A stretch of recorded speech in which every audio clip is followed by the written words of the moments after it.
Hello my dear students, welcome to Saurabh Sir classes. So we have already started this series. We have mentioned question number 1, history part we have done, and part 2, question number 2, A, B, C, D, E. There were 5 questions. So we have already done question number 1 and 2.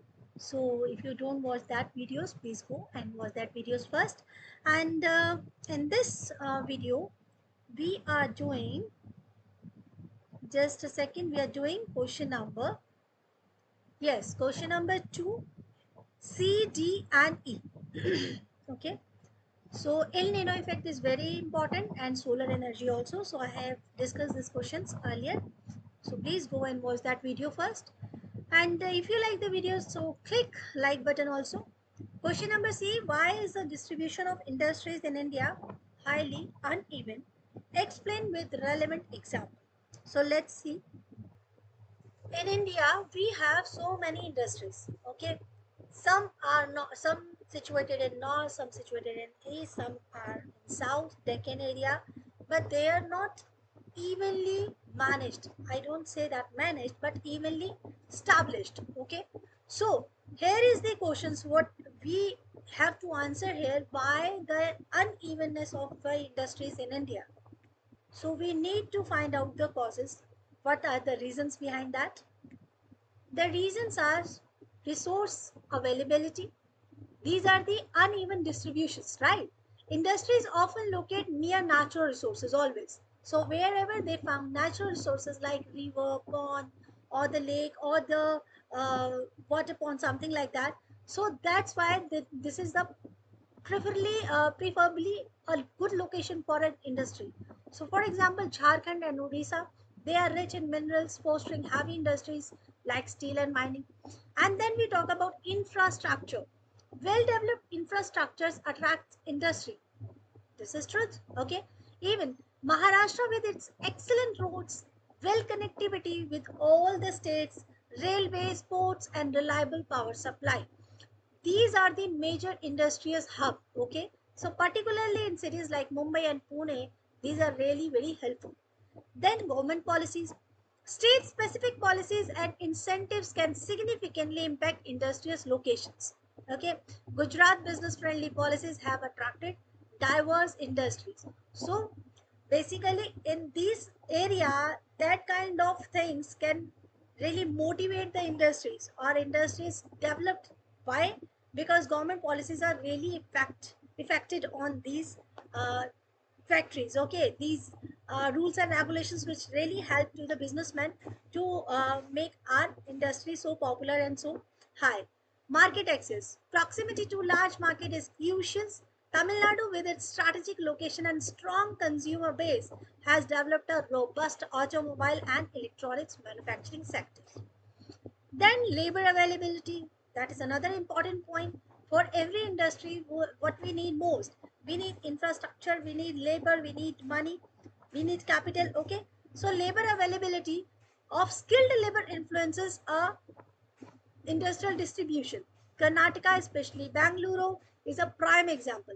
Bangalore is a e-city of India.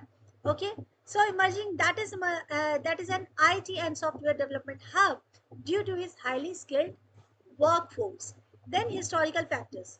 That is a well-known fact that historical investment in colonial era establishments also play a pivotal role. Okay, West Bengal, particularly Calcutta, has a legacy of industries like jute and engineering dating back to British rule. So all these points you can add in your answer, and this point is really helpful while writing with for the uneven distribution of industries in India, and these are the key factors. Okay, so let's move on with the question number D. What the question number D? Agriculture is an environment dependent activity. Discuss. Okay, this is also easy answer, and you can write a very renowned point in these questions. In this answer, you only need a popular point or which point you already discussed in your college era also, in your schools also.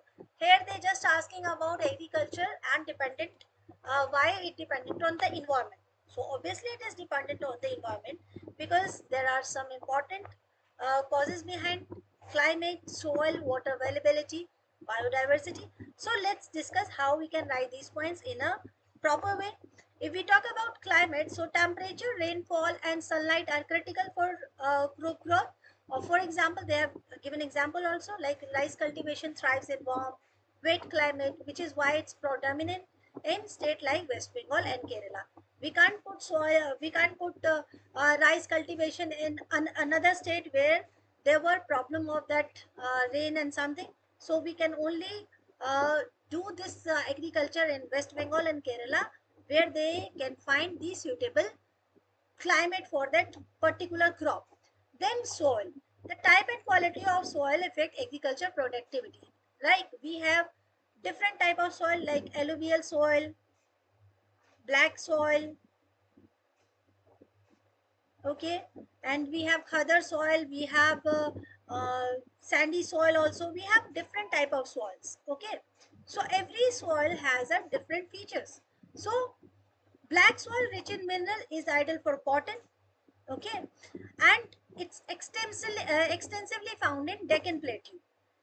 If we talk about sandy soil, though, that is less fertile and requires significant fertilization and irrigation for productive agriculture. But the most important soil which is using in North India part is alluvial soil.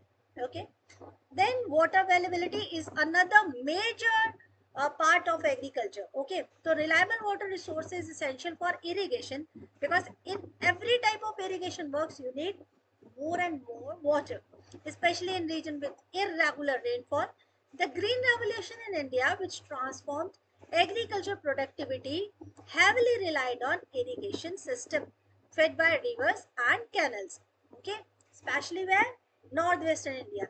So like India इसीलिए तो popular भी है because in India if we talk about north area, तो पंजाब आपने जाना ही होगा। Punjab there are huge scale of canals, तो वहाँ पर बहुत ज़्यादा वर्क होता है कैनल्स का, और वहाँ के एग्रीकल्चर के लिए that is very important. Now talk about biodiversity. Presence of pollinators, pest predators, and variety of plants enhances crop yield and resilience. For example, mixed cropping and agroforestry practices. Agroforestry is really important point, and you have to read this point separately also. Okay, common in many parts of India, benefit from local biodiversity to improve soil health and reduce pest outbreaks. So they just give you answer within 200 words, so that would be sufficient if you write this much. Okay, so let's move on with the next question. Question number E. Yes. Examine the beneficial outcomes stemming from India's National River Linking Project. That will do in next class. Okay. So I hope you like this class. If you like this class, just put thumbs up and give a good comment for that. Thank you. Bye bye. We'll meet soon for question number 2 E part. That's very important. That's why I need a separate class for this point.